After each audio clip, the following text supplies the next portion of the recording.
वर्तमान में भारत की राजधानी नई दिल्ली की यात्रा कर रहे हैं।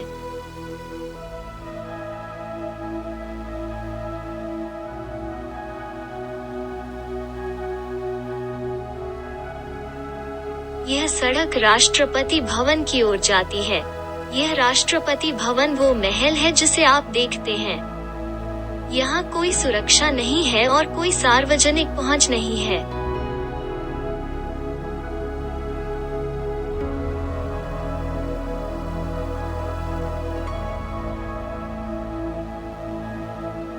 इस दृश्य को केंद्रीय सचिवालय संसद कहा जाता है। केंद्रीय सचिवालय भारत सरकार के कैबिनेट सचिवालय का प्रशासनिक मुख्यालय है।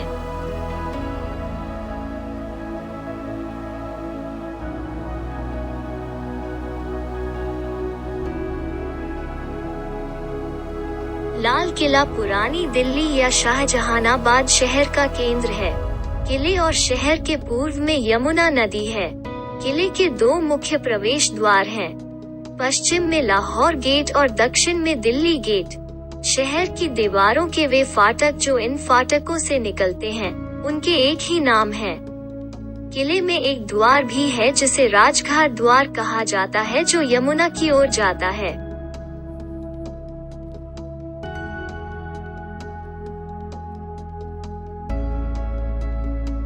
पश्चिम की ओर लाहौरी गेट किले का मुख्य प्रवेश द्वार है। इसके बाद चट्टा चौक बाजार और नौबत खाना बंद भवन के बाद आप दीवान-ए-आम भवन देख सकते हैं, जहां बादशाह ने आम लोगों को संबोधित किया। उपरोक्त सभी इमारतें किले के पूर्वी छोर पर चहर बाग के पूर्व और पश्चिम में रंग महल तक एक ही पंक्ति में खड़ी हैं।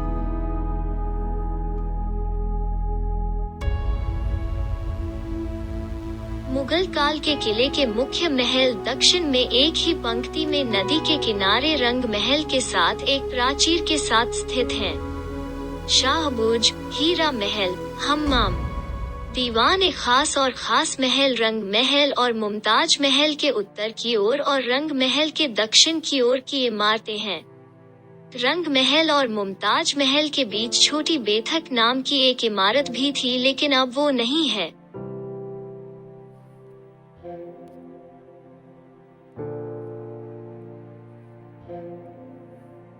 किले की अन्य इमारतें लाल बलुआ पत्थर से ढकी हैं, जबकि इस पंक्ति में शाही महल संगमरमर से बने हैं। उत्तर की ओर शाहबुर्ज से एक खाई शुरू होती है और इन सभी इमारतों के आधार से होकर बहती है। इस जलप्रपात को नाहर-ए-बेहिश्त या स्वर्गीय धारा के नाम से भी जाना जाता है। इन इमारतों के अलावा किले के उत्तर पूर्व की ओर हयात बख्श नामक एक बगीचा और इसकी कुछ संरचनाएं हैं।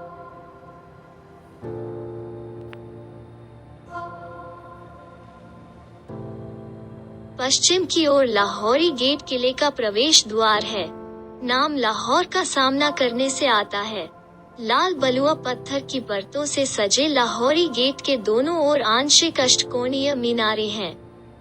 दोनों के बीच 7 छतरियां हैं, जिनके ऊपर संगमरमर के गुंबद हैं। यद्यपि लाहौरी गेट किले के बाहरी इलाके में स्थित है। गेट के शीर्ष और शीर्ष पर 7 सफेद गुंबद और द्वार के दोनों ओर टावर दूर से देखे जा सकते हैं। आउटक्रॉप का निर्माण शाहजहां के पुत्र औरंगजेब ने करवाया था।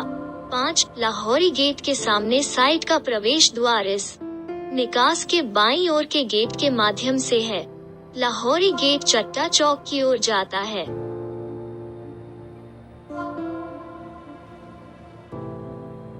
भारत का राष्ट्रीय ध्वज हमेशा लाहौरी गेट के ऊपर फहराया जाता है।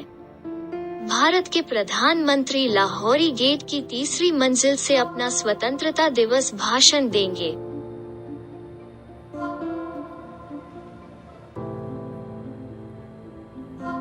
चट्टा चौक या चट्टा बाजार लाहौरी गेट के माध्यम से किले के प्रवेश द्वार के दोनों ओर वाणिज्यिक प्रतिष्ठानों के साथ एक गलियारा है। नाम का अर्थ है छत वाला बाजार। बाजार को पहले बाजार-ए-मुसाखफ के नाम से जाना जाता था। शाहजहां ने पेशावर में इस तरह के वाणिज्यिक केंद्र के मॉडल पर इस बाजार की शुरुआत की थी। 17वीं शताब्दी में भारत में इस तरह की छत वाले व्यावसायिक प्रतिष्ठान दुर्लभ थे। छत वाले गलियारे में दोनों तरफ 32 सीढ़ियां हैं, 2 मंजिलें। 6 मुगल काल में इस बाजार में प्रतिष्ठान शाही परिवार को विलासिता की वस्तुएं बेचते थे। आज के रूप में नीचे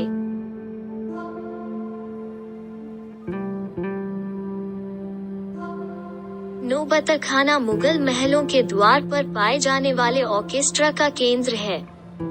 लाल किले में नौबतखाना चट्टा चौक के पूर्व में बगीचे के ठीक बाहर स्थित है। मुगल शासन के दौरान यहाँ 5 बार संगीत बजाया जाता था। 3 मंजिला इमारत अब सफेदी कर दी गई है। नक्काशीदार लाल बलुआ पत्थर से ढकी हुई है और बीच में एक दरवाजे के साथ एक आयताकार प्रवेश द्वार है। हाथी के महल में आने वाले आगंतुक के रूप में गेट को हाथी पोल के रूप में भी जाना जाता है। कहा जाता है कि मुगल बादशाह जहांदार शाह और फारूक सियार यहाँ मारे गए थे। नौबतखाना की सबसे ऊपरी मंजिल पर भारतीय युद्ध स्मारक संग्रहालय है, जिसका रखरखाव अब भारतीय पुरातत्व सर्वेक्षण द्वारा किया जाता है।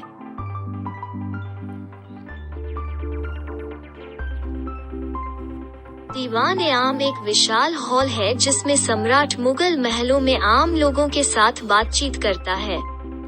ये हॉल 40 खंभों वाले चेहल सुतून की स्थापत्य शैली में बने हैं। नौबतखाना के पूर्व में बगीचे के बाद आप लाल किले का दीवान-ए-आम देख सकते हैं। इसके बीच में एक तरफ सजे हुए संगमरमर के मंच पर सम्राट का आसन है। इस छत्र के नीचे संगमरमर से बने वजीर प्रधानमंत्री का आसन है।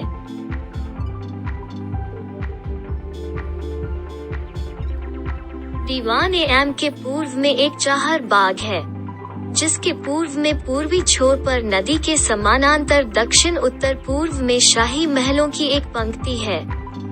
ये सभी इमारतें एक ऊंची छत पर खड़ी हैं।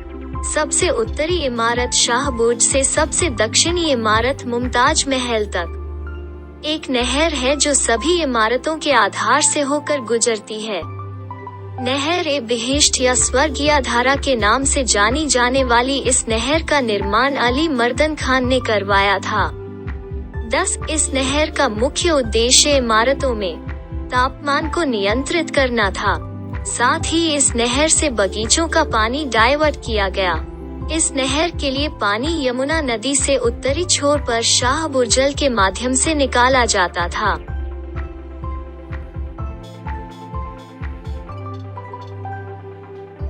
शाह बुर्ज पूर्वी छोर पर इमारत के सुदूर उत्तरी छोर पर एक अष्टकोणीय मीनार है। 1857 के दंगों के दौरान इमारत बुरी तरह क्षतिग्रस्त हो गई थी। गुंबद, जो एक गुंबद के साथ 3 मंजिला टावर था और ऊपरी मंजिल अब नहीं है।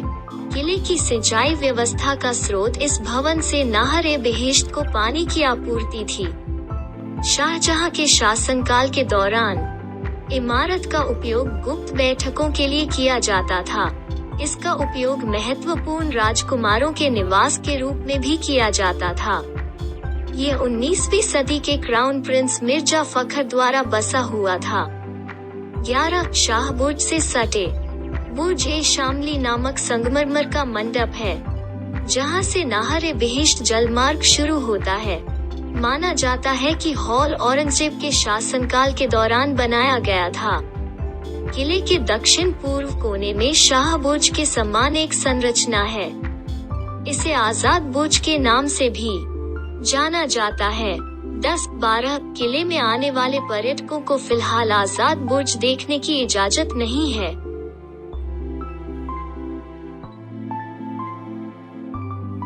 हीरा महल एक संगमरमर का मंडप है जो शाह बुर्ज के दक्षिण में नदी के किनारे एक ऊंची छत पर स्थित है। इस तरह का एक और हॉल अटारी के उत्तर में ही स्थित था। इसका नाम मोती महल था। दोनों हॉल का निर्माण अंतिम मुगल बादशाह बहादुर शाह जफर ने करवाया था। 1857 के दंगों के बाद मोती महल को ध्वस्त कर दिया गया था।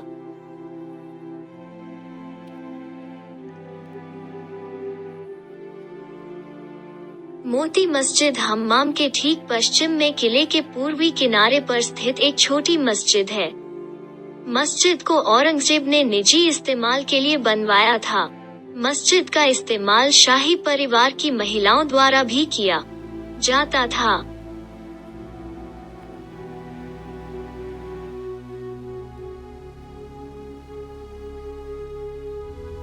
दीवान-ए-खास मुगल महलों में एक महल है जहां सम्राट रईसों से मिलता है।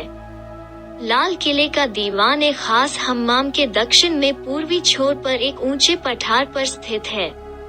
इमारत संगमरमर से बनी है और इसमें आयताकार स्तंभ हैं। छत के चारों कोनों पर छाते हैं। खंभों पर लगे सफेद पत्थरों को अलग अलग रंगों के पत्थरों से सजाया गया है। प्रसिद्ध मोर सिंहासन इस मंदिर के संगमरमर के फर्श पर विराजमान है। इमारत के उत्तर और दक्षिण कोनों में मेहराबों पर अमीर खुसरो की प्रसिद्ध पंक्तियां उकेरी गई हैं। यदि पृथ्वी पर स्वर्ग है तो यह है, यह है, यह है। दीवान-ए-खास के पश्चिम में पहले 2 कक्ष थे। इन्हें भी 1857 के दंगों के बाद ध्वस्त कर दिया गया था। दंगों के दौरान चच बहादुर शाह जफर दीवान-ए-खासी में आयोजित किया गया था।